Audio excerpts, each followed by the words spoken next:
Anyway, so this morning we had an interesting incident where one of the tables kind of collapsed and it kind of made a commotion where it was sort of like everything spilled all over the floor and it was sort of like what is going on, you know? Wow. And anyway, so among spiritual people, if something like that happens, you kind of wonder like.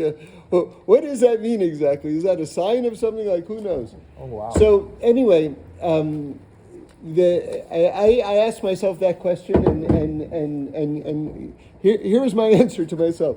But it's a good thing to know, especially, and you reminded me of it because you asked me. We're lighting the candles here. Do the candles themselves have a mystical significance? So I'm telling you this story not just about what happened this morning. But this is an important Torah to keep in your mind in terms of how you process life and the events of your life, okay? And I'll explain more later, but let me just tell you the thing. So this was my father, Olav Shalom, his favorite Gemara. He used to say over this a lot of times because he really loved it, and for good reason. You'll understand why in a moment.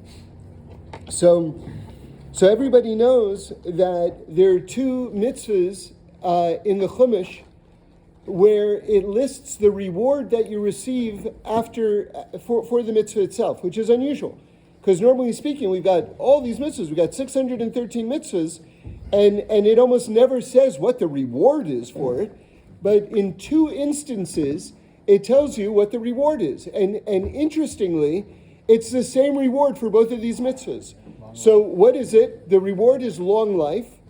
And the two mitzvahs are honoring your parents. You receive long life. It says it in the Chumash. And the other one is if you shoo away the mother bird before you take the eggs, that's also a reward for long life. And it says it explicitly right in the Chumash.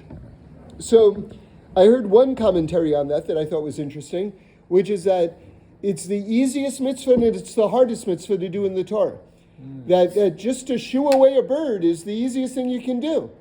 So that you get long life for. And interestingly, honoring your parents is the hardest mitzvah in the entire Torah to do. Right? So that's the hardest one. But anyway, so the Gemara goes like this. A father tells his son, go up into that tree, shoo away the mother bird, and bring me down the eggs. So you see, in that one request, you've got both of the mitzvahs. If you go, you're honoring your father, so that's long life. And then you get to the tree, you shoo away the bird, and then that's also long life. So the boy listens to his father, he climbs up the ladder, and the ladder breaks and the boy dies. Oh. So this is a big question, right? I mean, you've got both of the only two mitzvahs in the entire Torah that tell you what the reward is. It's long life for both of them. He does them both simultaneously, and he dies on the spot. So we have there's even a thing in the Gemara where they say that Elisha ben Abuya Achar, who was one of the greatest sages, like one of the sort of the inside circle with Rabbi Akiva. I mean, really top sage. Who left Torah, that he saw this event and that it totally ruined his emunah. Okay, there are other reasons that are given why he lost his faith, but this is one of the reasons, possible explanations. Anyway, so the Gemara now has to answer this very, very difficult question. How is it possible this child died when he did both of these mitzvahs which guarantee long life? And it goes through a number of different explanations, possibilities. And the last one it comes up with is, don't use a broken ladder. Oh my goodness. So, you asked me, is there mystical significance for the candles? And I told you it creates a nice atmosphere. In other words, why did the table collapse this morning? Because it wasn't properly aligned to begin with.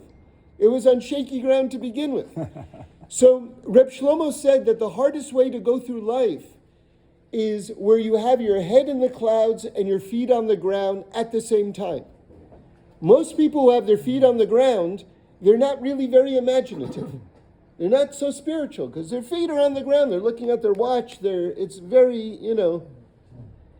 Other people, their heads are in the cloud, and they show up half an hour late for appointments, and they're behind on 10 bills because they just forgot to pay them. Right? So to have your head in the clouds where you can have expanded consciousness and yet be very focused in this world at the same time, that's the hardest thing to do. Right? So I think that a lot of us, maybe you can self-evaluate which side are you more to, or you're more feet on the ground, or you're more head in the clouds, whatever it is. But especially if you're more toward the head in the clouds, if you sense the expansiveness of reality more than others say, it's important to remember, don't use a broken ladder. In other words, pshat never leaves the analytical complex, right? Pshat never leaves the house. You can combine other things with pshat, but you can't dismiss pshat. And that's important for being a healthy, spiritual, integrated person. So I tell you this Gemara, not just to tell you a story or to tell you, oh, this is an interesting thought, but I'm telling you that this is one of the guiding principles that you have to integrate into how you go through life and how you see life, especially if you're among the more spiritually inclined.